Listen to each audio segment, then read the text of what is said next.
Here we are practicing the touch cue with my dog Cassie.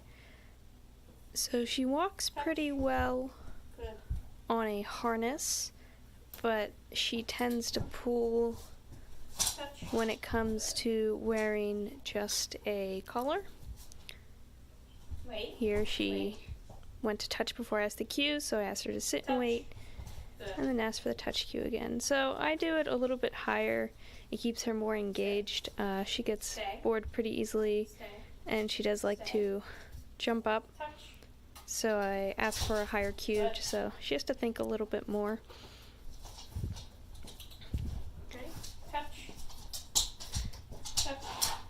So here I'm going to start asking her to walk beside me with the touch cue. Ready? Touch. So it acts as a heel. Good. Touch. Touch. As you can see, every time I said touch, she went and touched my hand. Touch. Touch. Take note of that. Good.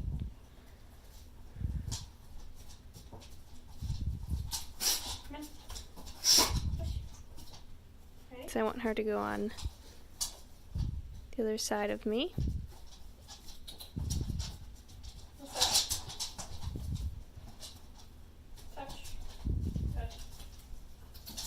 See how I started waiting longer for the touch cues, and if she'd start to veer away, I'd say touch again and ask her to come close.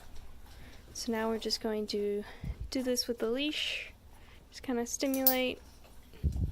Same thing as having a leash. So I start inside because there's very minimal distractions versus the outside.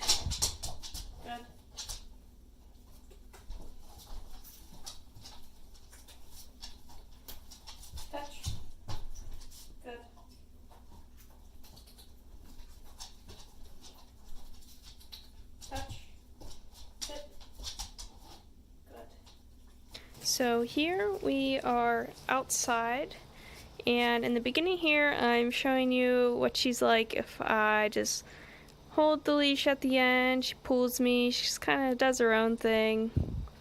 She's looking around, she's not really sure what she's doing. She doesn't really have a side that she picks, she's just kind of walking wherever. Just because I'm letting her, I have my leash long and I'm not giving her any cues. You see there, she was kind of looking for a cue of what she's supposed to do, but I didn't give her anything, so she just continued going on.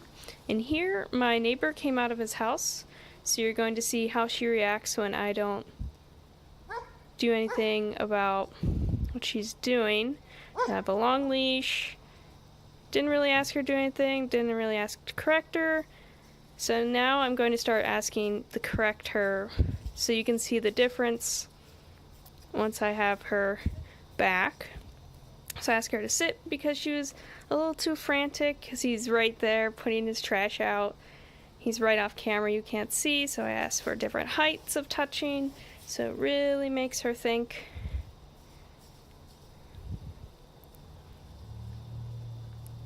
I got a touch cue. This really makes her think. There's lots of distractions going on, so at this point I feel like she's ready to start walking again, and I got her brain back a little bit. The neighbor's still out, so I felt like this was a great opportunity to show this. The difference here, the neighbor's still out, remind you. Here's the difference of me asking her to touch and be with me and pay attention, versus the beginning where I wasn't asking her to do anything and she had a long lead and she can go anywhere, and that's when she went up and barked. But here I have her full attention, she's engaged in what I'm doing, and I ask her to sit, just break it up, and she starts veering off here, so I again ask her to touch, bring her back, and grab her attention.